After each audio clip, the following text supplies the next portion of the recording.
By the time the 1990s rolled around, the VHS tape had evolved into much more than just a piece of technology. It had become a household staple, a cultural touchstone, and a kind of analog glue holding together weekend routines, sleepovers, and rainy day movie marathons. It was no longer novel or cutting edge. It was familiar, dependable, a living, breathing part of everyday life. If the 1980s were the era of introduction, when families first brought home those bulky VCR units and started building small libraries of boxy tapes, then the 90s were when the format truly came into its own. This was when VHS wasn't just part of the home entertainment landscape. It was the landscape. There was something deeply satisfying about inserting a tape into a VCR. It wasn't just a push of a button. It was a whole sensory experience. You'd slide the cassette into the slot, hear the soft mechanical clunk as it was swallowed into the machine, and then, within moments, the screen would flicker to life. Static lines might briefly dance across the image before settling into the grainy analog picture you were used to. The familiar warble of a worn-out soundtrack would begin, the kind that somehow made even the cheesiest dialogue feel comforting. And of course, there was that universal reminder on a sticker, a label, or burned into your brain. Please rewind. It was less a suggestion than a shared responsibility. You rewind for the next person. It was VHS karma. By the early 90s, the VCR, or video cassette recorder, for those who never stopped reading instruction manuals, had reached the peak of its popularity. It was no longer a luxury item. It was an expectation. Pretty much every living room had one, and most bedrooms did too, especially if you were a lucky teenager or a very persuasive 10-year-old. By this point, VHS had already decisively defeated Betamax, Sony's competing tape format. While Betamax boasted slightly superior video clarity and build quality, VHS had the edge where it counted. Convenience. It offered longer recording times, which made it better suited for taping entire movies or long TV broadcasts. It was also more open in terms of licensing, which meant more electronics companies could manufacture compatible machines, flooding the market with affordable options. More machines meant more tapes. More tapes meant more content. And so the VHS ecosystem exploded. The tapes themselves came in a variety of formats tailored to different needs. The most common was SP, or standard play, which offered the highest visual fidelity VHS could muster. For those used to today's 4K resolution, SP might look rough around the edges, but by analog standards, it was the gold standard, reasonably crisp, relatively stable, and capable of holding about 2 hours of footage without too much degradation. If your VCR's tracking was dialed in just right and the tape wasn't warped from too much use, SP could actually look pretty good on a mid-sized CRT television. Then there was LP, or long play, which doubled the recording time but took a noticeable hit in quality. And finally, there was EP, also known as SLP, extended or super long play, which could stretch a single T120 cassette to a whopping 6 hours of footage. The trade-off? A picture that sometimes resembled a security cam feed, complete with visual noise, ghosting, and those occasional horizontal lines that made characters' faces briefly melt into VHS mush. But for many families, especially those on a budget, or those recording entire TV miniseries or movie blocks from cable, EP was the sweet spot. It let you squeeze in a triple feature on one tape, even if that meant watching Indiana Jones in what looked like it had been filmed through wax paper. The rise of the VCR transformed ordinary people into enthusiastic, if often chaotic, amateur archivists. With a blank tape, a recording timer, and a little planning, or none at all, anyone could become their own curator of pop culture. TV specials, blockbuster movies taped off HBO or Showtime, sitcom reruns, late-night music video marathons, Saturday morning cartoons, it was all fair game. Entire shelves in living rooms and dens across the country began to fill up with hand-labeled VHS tapes. Some labeling systems were impressively organized, featuring color-coded sticker sets and typed labels, complete with dates, episode lists, and viewing notes. Others were far more improvised and mysterious. Handwritten in thick fading Sharpie, often with cryptic titles like Simpsons plus Aliens or Taped Over, Do Not Touch, Mom's Soap. Some tapes had been reused so many times that the original label was crossed out 3 or 4 layers deep, each one hinting at a lost piece of entertainment history buried beneath. Entire family economies began to form around these tapes. Dads often took over sports coverage, meticulously recording entire games and post-show analysis to rewatch later or pass along to relatives. Moms were usually the ones preserving holiday specials, classic movies, or made-for-TV dramas to revisit during rainy afternoons. Kids, of course, hoarded cartoons. They would tape Nickelodeon or Saturday morning blocks on broadcast channels, often leaving the commercials in because fast-forwarding through them was more work than it was worth. Some tapes were passed around among siblings or friends, copied from one VCR to another in the era before peer-to-peer file sharing existed. Over time, most homes accumulated stacks of tapes with unclear origins. You'd pop one in expecting The Lion King and get a grainy local news segment followed by an ancient TV movie starring someone vaguely familiar. The ends of many home movies included the tail end of an old broadcast no one remembered recording, sometimes with half-muted commercials or a random news anchor's sign-off. Of course, there were always those tapes, the unmarked ones, or the ones intentionally mislabeled with something innocent. Wedding, 1983, but stored in suspiciously hidden places behind the entertainment center or under a bed. The kind of tape that made older siblings snicker and parents nervous. Everyone knew not to ask too many questions. As for buying VHS tapes, these typically cost between $2.50 and $5 for standard quality, while premium or high-grade tapes could cost up to $8. Multi-packs, however, were the most economical way to buy, with a 3-pack often sold for $10 to $12, while 10-packs appeared later in the decade for roughly $15. While tapes with movies and TV shows could be picked up from any major store, for blank tapes themselves, Fry's Electronics, Circuit City, Radio Shack, and Best Buy were your primary outlets, carrying multiple brands and stacking various quantities and quality tiers of tapes. For VCRs themselves, basic 2-head budget models became very affordable towards the end of the decade, sometimes selling for under $100, with brands including Emerson, Funai, which often manufactured VCRs for other brands like Magnavox and Sylvania, and RCA.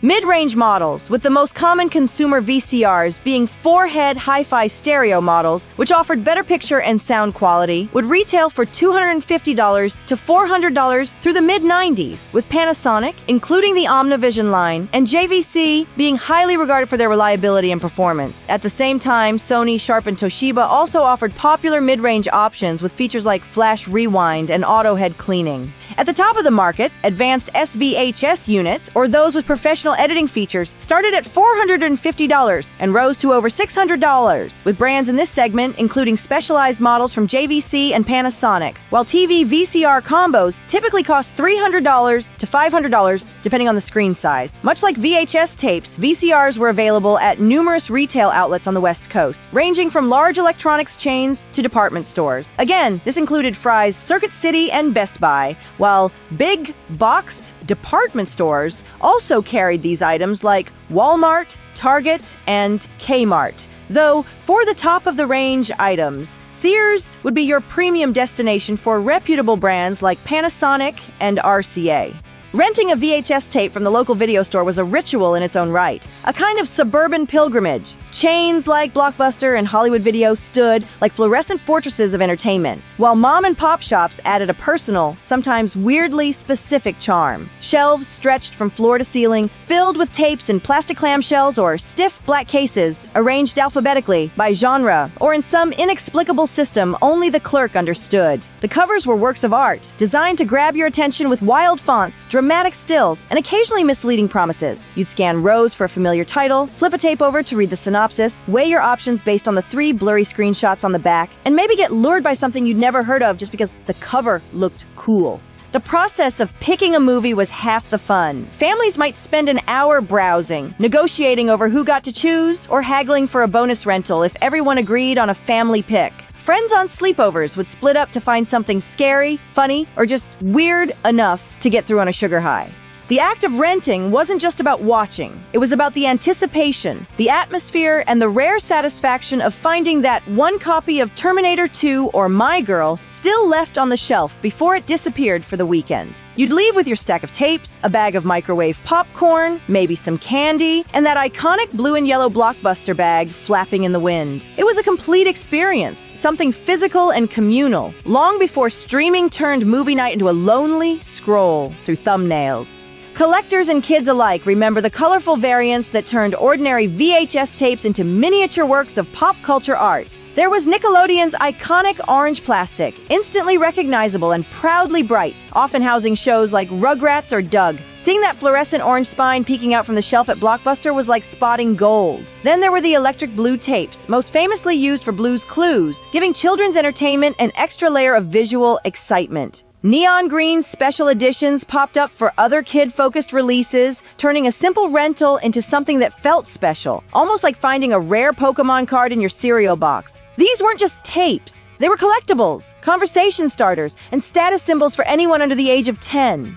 Some people recall stranger formats or quirks that came from the DIY nature of taping TV. Milo and Otis looping twice on the same cassette? That wasn't a glitch, it was strategy. Squeeze more out of a tape by running it front to back and then again in EP mode. Then there were the fan-recorded Star Wars trilogies passed from cousin to cousin, complete with mid-80s Pizza Hut commercials and news teases for snowstorms that never happened. Those ads, those weird local car dealership spots, and low-budget toy commercials weren't just background noise. They became part of the memory, deeply stitched into the viewing experience.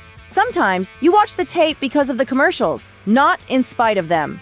There were entire ecosystems and support tools built around the VHS format, a sort of analog infrastructure that now feels quaint but was once cutting edge. Car-shaped rewinders were a staple in many homes. Little plastic racers that served no purpose other than rewinding your movie faster than your VCR could. They were loud, clunky, and weirdly satisfying to use. If you were too impatient to wait for a VCR to rewind and didn't want to risk wearing out its gears, you reached for the rewinder. Then there were those VCR cleaner tapes. Little cassettes filled with strips of fabric soaked in rubbing alcohol or some mystery liquid meant to fix the muffled sound or stop the dreaded vertical rolling lines that made it look like your movie was trying to escape off the screen. And who could forget the horror of watching your favorite tape unspool mid-play, the ribbon spilling out like a magician's scarf that just wouldn't stop? If you were lucky and resourceful, or just desperate, you'd dig up a pencil or use your pinky finger to gently wind it back in, hoping against hope that the tape hadn't crinkled or snapped in the process. Sometimes it worked, sometimes it didn't, but either way, it was worth trying. For the tech-savvy or the creatively inclined, the VHS format was a playground of possibilities. Young gamers figured out they could plug their Nintendo consoles into the VCR's input ports and actually record themselves playing, years before Let's Plays became a billion-dollar genre on YouTube. Watching your own gameplay on a tape was like magic. It gave you bragging rights and proof that you really did beat Mike Tyson's Punch-Out! Some even took it further, rigging two VCRs together, one to play, one to record, making clunky jump cut montages of their favorite TV shows, or trimming the commercials out of broadcast movies like amateur editors in training. These homegrown editing experiments gave rise to early DIY music videos, fan-made mashups, strange video collages, and personal highlight reels stitched together in basements, dens, and teenage bedrooms across the country. They weren't slick or professional, but they were authentic, handmade expressions created with patience, curiosity, and an eye for what looked cool when rewound at double speed. The VHS format was imperfect, no doubt about it. Tapes wore out with time and heavy use. The colors on screen would gradually lose their vibrancy, fading into a duller, sometimes ghostly hue. Tracking lines often danced across the screen like static phantoms, especially on tapes that had been played dozens, if not hundreds of times. But strangely, all of these flaws didn't feel like limitations.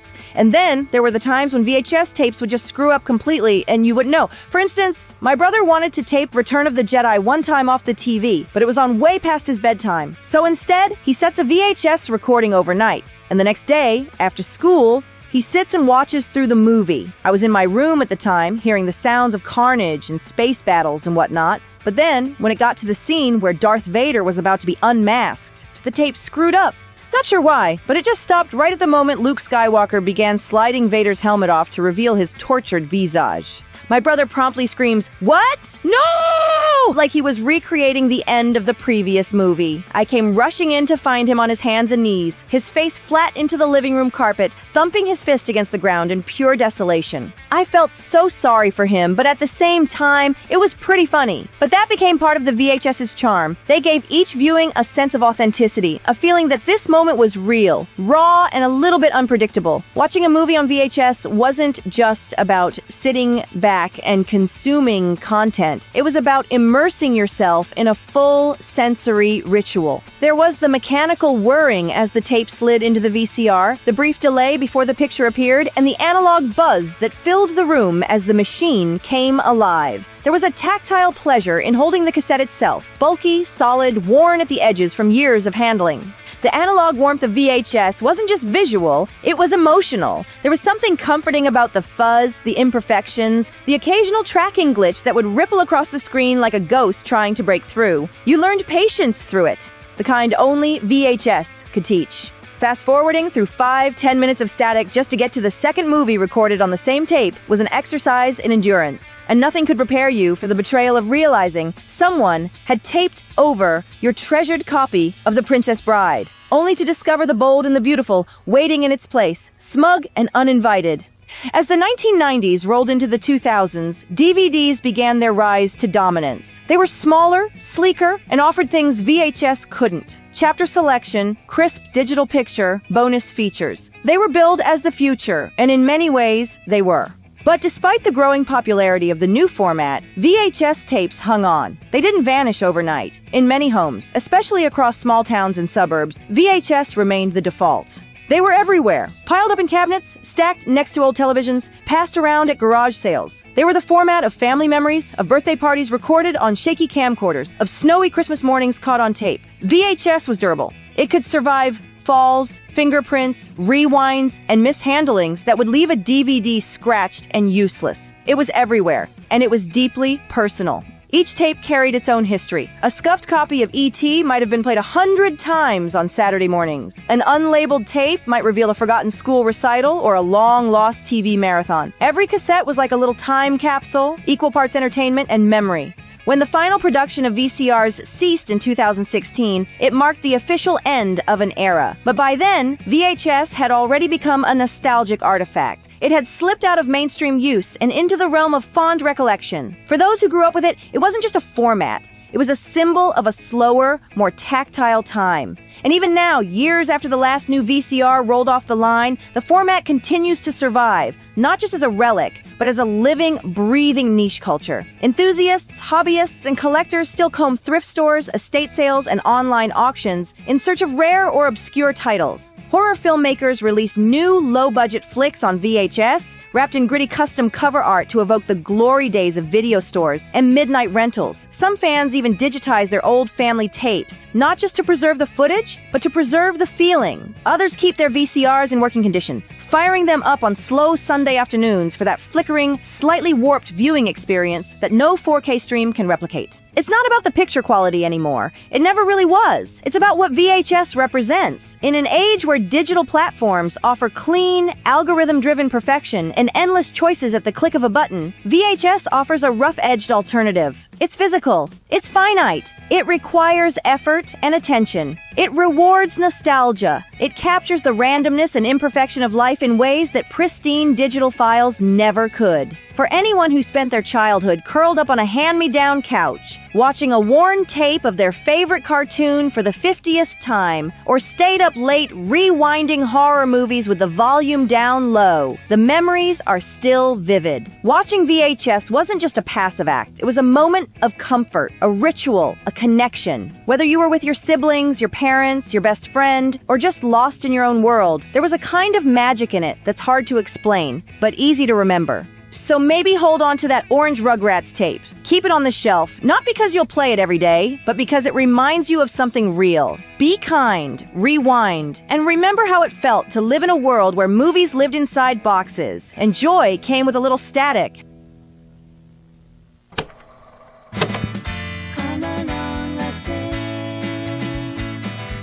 where the joy will bring.